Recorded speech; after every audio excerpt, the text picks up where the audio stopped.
If you enjoy powerful real-life stories like this, make sure you subscribe to the channel so you don't miss the next one. Now, let's begin. For 4 years, I believed I was building the kind of life people dream about. Not the dramatic kind you see in movies where everything happens in a flash. Mine was quieter than that. Slower. Steadier. Ryan and I met in the most ordinary way imaginable. It was at a birthday party for a mutual friend. Nothing glamorous. Just a crowded apartment filled with music that was a little too loud and people laughing over plastic cups of cheap drinks. I almost didn't go that night. I had work early the next morning and was already halfway through a movie when my phone buzzed. "Come out," my friend insisted. "You've been hiding in your apartment all week." So I went, and that's where I met Ryan. He wasn't the loudest person in the room. In fact, he was the opposite. While everyone else was shouting over the music, Ryan was sitting at the edge of the couch talking calmly with two people about some documentary he had watched. I remember noticing how comfortable he seemed being quiet. Later that night, we ended up standing next to each other in the kitchen while someone struggled to open a bottle of wine. Ryan glanced over and said something simple. "Do you know how to open this thing, or should we call an engineer?" It was such a random comment that I laughed immediately. That was the first moment we spoke. Nothing dramatic. Just a joke in a crowded kitchen. But sometimes that's how the most important moments begin. Quietly. Our relationship didn't explode into life overnight. It grew slowly. First came the messages. Then the casual coffee meetups. Then the longer dinners where we lost track of time talking about everything and nothing. Ryan had a calm way about him that made people feel comfortable. When he listened to you, he really listened. Not just nodding politely. Actually paying attention. That's rare. And it made falling in love with him feel easy. Before long, we were spending most of our time together. Weekend grocery shopping. Late-night movies. Lazy Sundays where we barely left the couch. The kind of simple routines that slowly stitched two lives together. By the time our first-year anniversary arrived, I couldn't imagine my life without him. But Ryan had one topic he brought up more than any other. Children. It started as playful comments. If we passed a park and saw a little kid running around, he'd smile and say, "Imagine a little one like that calling you mom." I'd roll my eyes and laugh. Let's survive the week first. But the comments kept coming. Sometimes serious. Sometimes joking. Ryan wanted a family. And every time the conversation drifted there, I would gently steer it somewhere else. Not because I didn't want children someday, but because I had a rule. Marriage first. Always. It was something I believed strongly. I had seen too many relationships fall apart when people rushed into building families before building commitment. So whenever Ryan mentioned kids, I gave the same answer. "Let's get married first." He would smile. "Fair enough." And the conversation would move on. Years passed like that. 1 became 2. 2 became 3. 3 became 4. By the 4th year of our relationship, everyone around us assumed we would get married eventually. Friends asked about it. Family asked about it. Even strangers occasionally asked when they noticed how long we had been together. But Ryan never proposed. And I kept telling myself there must be a reason. Maybe he was saving money. Maybe he was planning something special. Maybe he was just waiting for the right time. Eventually, the waiting started to feel heavier. So one evening during our 5th year together, I decided to say something. We were cooking dinner in the kitchen. Ryan was cutting vegetables while I stirred pasta on the stove. The moment felt ordinary enough that the words slipped out naturally. "Do you ever think about getting married?" Ryan looked up immediately. He didn't look surprised. He didn't look uncomfortable either. He just smiled. "Yeah," he said simply. "I think it's time." Just like that. For years of waiting. And the conversation lasted less than 10 seconds. But that was the moment everything began. The first person I called was my best friend Chloe. If there was anyone in the world who knew me better than anyone else, it was Chloe. We met when we were 16. 2 awkward teenagers sitting next to each other during our first day at a new school. We bonded instantly over how confusing everything felt. Over the years, that friendship grew into something unbreakable. Or at least, that's what I believed. Chloe had seen every phase of my life. Every embarrassing mistake. Every bad haircut. Every heartbreak.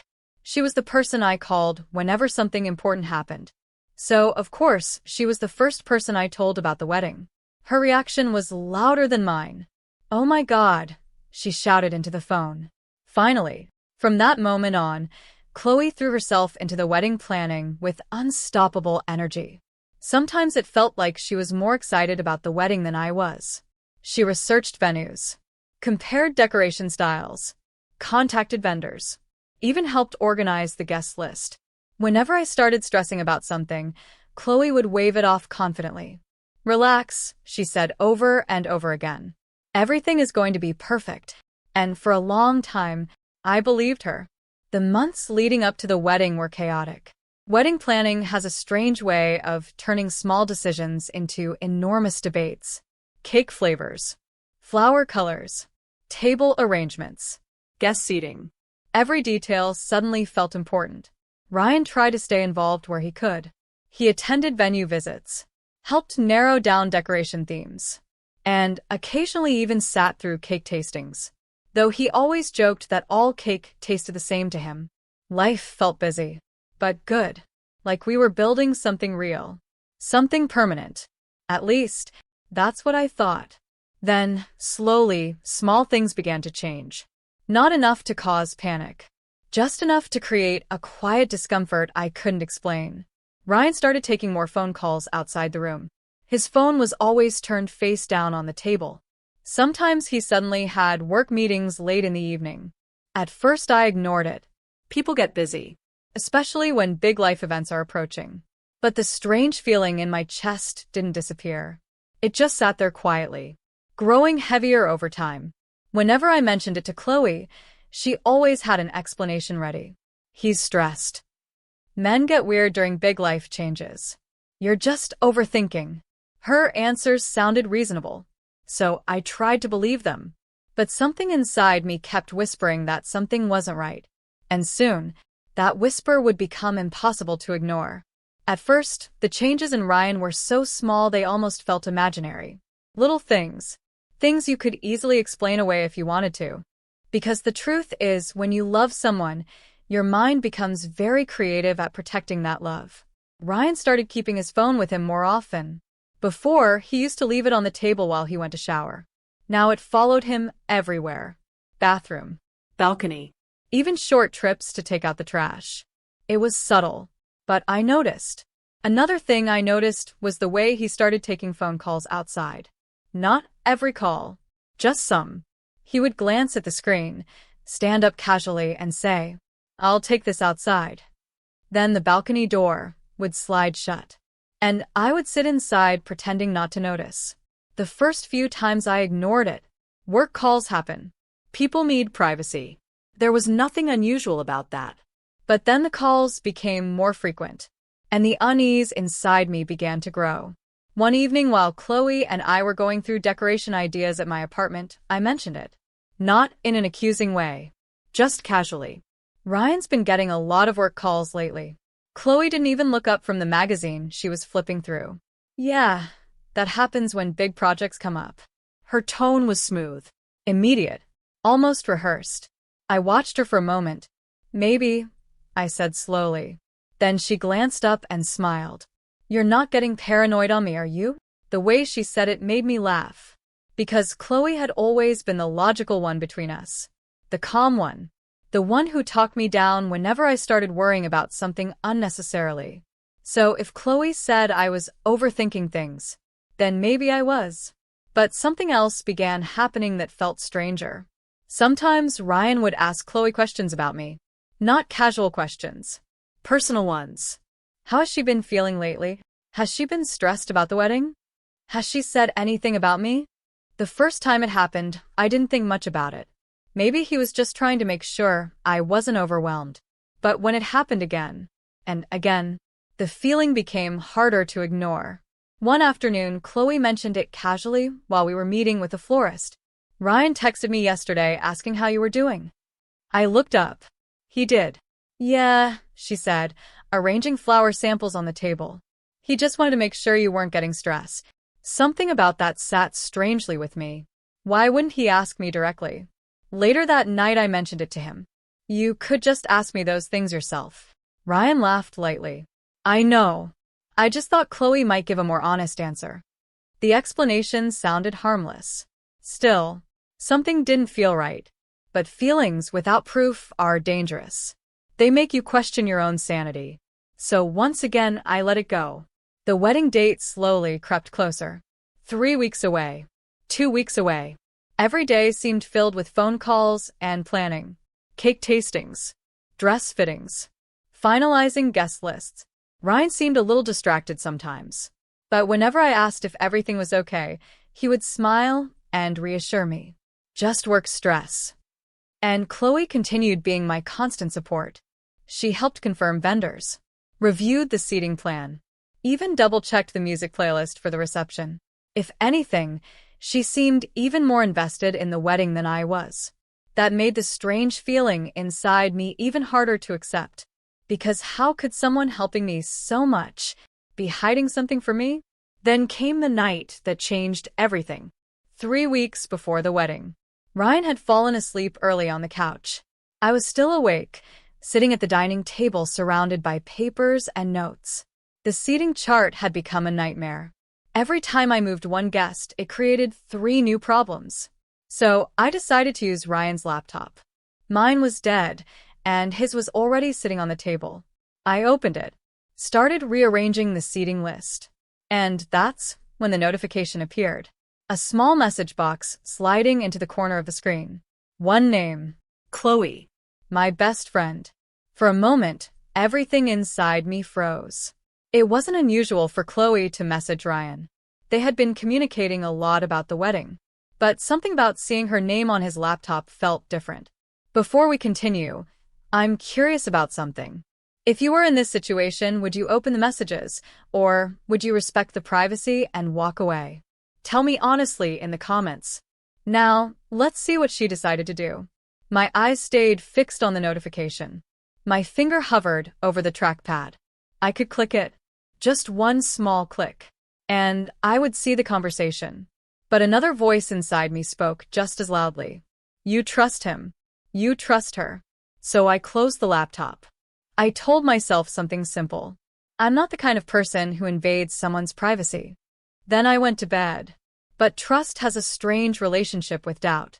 Once doubt enters your mind, it doesn't leave quietly. That night, I barely slept. My brain kept replaying the same image. The notification. Chloe's name. Why had it bothered me so much? Over the next few days, I tried to forget about it. I kept busy with wedding planning, meetings, phone calls, final preparations. But every night when things became quiet, the thought returned, like a knock on a door that refused to stop. Eventually, curiosity became stronger than restraint. One night, I asked Ryan if I could use his laptop again. He didn't hesitate. Sure, he said casually. That almost reassured me. Almost. Because a guilty person would probably hesitate. Right? I opened the laptop. My hands felt strangely heavy. I told myself I wasn't looking for anything. I was just checking something quickly. But somehow, my fingers opened the messages. And the first thing I noticed was the length of the conversation thread. It went back months, far longer than wedding planning required. My heart began to beat faster. Slowly, I started scrolling. At first, the messages looked normal. Wedding details, questions about decorations, guest list discussions. Then the tone changed. Little jokes, private comments, flirting. My chest tightened. I kept scrolling. And the deeper I went, the clearer the truth became. They had been meeting, talking, laughing behind my back. For months. Then I saw the message that shattered everything. After the wedding, we'll tell her the truth. I stared at that sentence for a long time, reading it again and again, trying to understand what it meant. After the wedding? They were planning to tell me after I married him? My hands started shaking. But I didn't wake Ryan. I didn't scream. I didn't throw the laptop. I just closed it, sat there in silence, and let the reality sink in. That night, I cried myself to sleep. And when I woke up the next morning, Nothing in my life looked the same anymore. The morning after I discovered the messages, the world felt strangely normal. Ryan woke up beside me like he always did. He stretched, looked at his phone, then smiled at me. Morning. The same voice, the same face, the same man I had loved for 4 years. And suddenly I realized something terrifying. He could lie to me every day and I might never notice. I forced a smile back. Morning. Then I went to the kitchen and made coffee while my hands trembled so badly I almost dropped the mug. For the rest of that day, I said nothing. Not to Ryan. Not to Chloe.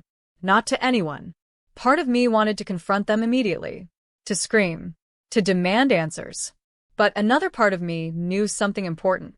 If I confronted them now, they would deny everything. People lie easily when they believe there is no proof. So I stayed quiet. And that silence became the hardest thing I had ever carried. The next 3 weeks felt like living inside someone else's life. Every morning, Ryan kissed me goodbye before leaving for work. Every evening, he came home and asked how wedding planning was going. Every night, we sat together discussing decorations, music, and seating arrangements. And every moment, I watched him wondering how long he had been lying to me. The worst part was Chloe, because she continued acting exactly the same, maybe even more caring than before. She called me almost every day to check how I was doing. Sometimes she came over to help finalize wedding details. Once she even brought dinner because she said I sounded tired on the phone. I watched her move around my kitchen like she always had, opening cabinets, pouring drinks, laughing about small things. And every time she smiled at me, I wondered how someone could pretend so perfectly. About a week after I discovered the messages, Chloe asked if she could stay with me for a few days. "You sound overwhelmed," she said. "Wedding stress is brutal. I'll stay with you for a bit, so you don't lose your mind." Before I found the messages, that offer would have meant everything to me. Now it felt surreal. My best friend, the person secretly seeing my fiancé, offering to comfort me. And somehow, I still said yes. Maybe because I wanted to understand how she could act so normal. Maybe because I wanted to see if guilt would eventually crack her mask. So Chloe moved into the guest room for a week. 7 days. 7 days of smiling conversations, wedding planning, movie nights, and every moment I carried the knowledge she thought I didn't have. One evening we were sitting on the couch looking through decoration photos. Chloe leaned her head back and sighed. "Your wedding is going to be beautiful." For a moment, I almost laughed. Not because it was funny, but because the absurdity of the situation felt overwhelming. Instead, I asked a simple question. "Do you think Ryan loves me?" Chloe didn't hesitate. "Of course he does." Her answer came instantly, without even thinking. And that was the moment I realized something about lies. The people telling them often believe they are doing the right thing. By the end of the 3rd week, the sadness inside me began changing. The first days had been filled with shock. Then came grief. But slowly something else replaced those feelings. Clarity. I began realizing something important. If Ryan and Chloe planned to tell me the truth after the wedding, that meant they expected me to stay, to accept it, to continue the marriage as if nothing had happened. That realization made my stomach turn. Was I supposed to be the obedient wife who ignored betrayal? Was I meant to live inside a house built on lies? Every time I thought about that future, something inside me hardened. And that's when I started planning my next move. Because there was one thing I understood very clearly. If I confronted them without evidence, they would deny everything. Ryan already had. And Chloe would too. So I needed proof. Not just something I had seen once. Something undeniable. Something they could never talk their way out of. About 4 weeks after discovering the messages, I borrowed Ryan's laptop again. This time my hands didn't shake. Because I wasn't searching for the truth anymore. I had already found it. Now I was collecting it. I opened the messages. And started taking screenshots. Every conversation. Every confession. Every plan they had made behind my back. I saved copies of everything. Then I backed them up to my phone. And again to my email. If anyone tried to erase the evidence, it would still exist. When I finally closed the laptop, I felt strangely calm, because now the truth belonged to me. 2 weeks before the wedding, I decided to confront Ryan. Not with anger, not with screaming, just a simple question. We were sitting in the living room watching television when I turned to him. "Are you seeing Chloe?" The reaction was immediate. Ryan laughed. Not nervous laughter. Genuine amusement. "What? Are you seeing Chloe?" He shook his head. "That's ridiculous." His denial came so easily it almost impressed me. Then he leaned closer and asked softly, "Why would you even think that?" For a moment, I almost showed him the screenshots. But something stopped me, because I realized something important. If I revealed the truth now, the story would end quietly. But I wanted the truth to be seen, not hidden. So instead I simply nodded. "Forget it," I said. "Wedding stress." Ryan smiled again, and the conversation ended. The next day I confronted Chloe. At first she denied everything too, but unlike Ryan, she didn't laugh. She just looked at me carefully, trying to understand how much I knew. When she realized I wasn't revealing anything, her expression changed slightly. Then she said something that felt colder than any confession. "You're taking things too seriously." Those words stayed with me long after the conversation ended, because they revealed something important. Neither of them felt guilty. They believed I would accept it. That realization made my decision easier, because by that point, I already knew exactly how the truth would come out. And when it did, neither of them would be able to hide from it. After my conversation with Chloe, I stopped trying to understand them. For weeks I had asked myself the same questions again and again. Why? How long? Did they ever feel guilty? But eventually I realized something simple. The answers didn't matter anymore. What mattered was what I was going to do next. And by that point, I already knew. A few days later, both families gathered for what was supposed to be a joyful evening. It was one of the final wedding planning dinners. Our parents were there. Ryan's parents, my parents, a few close relatives. Everyone was excited. The wedding was only a few days away. People talked about the ceremony, the decorations, the honeymoon. My mother kept smiling every time someone mentioned how beautiful the wedding would be. I sat quietly at the table, listening, because by then I understood something strange about betrayal. The world keeps moving as if nothing is wrong, even when your entire life is about to collapse. Ryan sat beside me. He looked relaxed, comfortable. Every now and then he reached for my hand the way he always had. And every time he did, I wondered if he realized how close everything was to falling apart. Across the table, Chloe sat laughing with my cousin. Completely calm, completely confident. Watching her laugh felt surreal. 3 weeks earlier, I had watched her help choose the flowers for my wedding. Now I was watching her sit at the same table pretending everything was normal. Dinner continued like any other family gathering. People told stories. Someone joked about how stressful weddings could be. My father even raised a toast about love and commitment. Everyone clapped. Everyone smiled. Except me. Because I knew something they didn't. The truth had been sitting quietly in my phone the entire evening, waiting. When the plates were cleared and the conversation slowed, I finally spoke. Before we continue planning the wedding, my voice was calm. Calmer than I expected. Everyone looked at me. Ryan turned slightly. "What's wrong?" I reached for my phone. My heart was beating fast now. But not from fear. From certainty. "There's something everyone here needs to see." The room grew quiet. Ryan frowned slightly. "What do you mean?" Instead of answering, I opened the screenshots. Then I placed the phone on the table.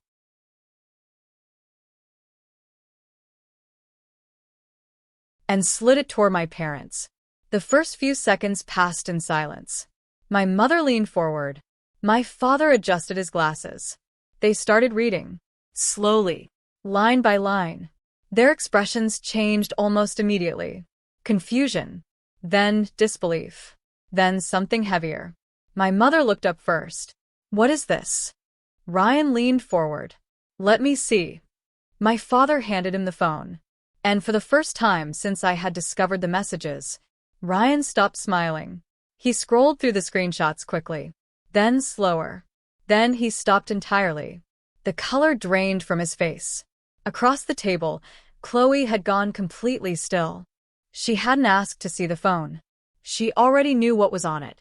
And the silence in the room was louder than any argument could have been. Ryan finally looked at me. What is this supposed to be? The question almost made me laugh. But instead I answered calmly. It's the truth. Someone else at the table asked quietly. Ryan, is this real? Ryan didn't respond. He just stared at the screen. Because the messages were unmistakable. His words. Chloe's words. Their plans. And the sentence that had changed everything. After the wedding, we'll tell her the truth. Everyone at the table understood what it meant. My mother slowly turned toward Chloe. Is this true? Chloe said nothing. She didn't deny it. She didn't apologize. She simply sat there staring at the table. And that silence answered every question. Ryan tried speaking again. This isn't what it looks like. But the words sounded weak even to him. Because there was nothing left to explain. The messages had already told the entire story. My father leaned back in his chair and shook his head slowly. 4 years of trust. Destroyed in one moment. The room filled with quiet murmurs. Shock. Anger. Disbelief. Ryan's parents looked devastated. My parents looked heartbroken. And somewhere inside that chaos, I felt something unexpected. Peace. Because the truth was finally visible.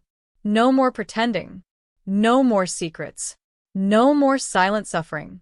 Ryan tried to reach for my hand, but I pulled it away.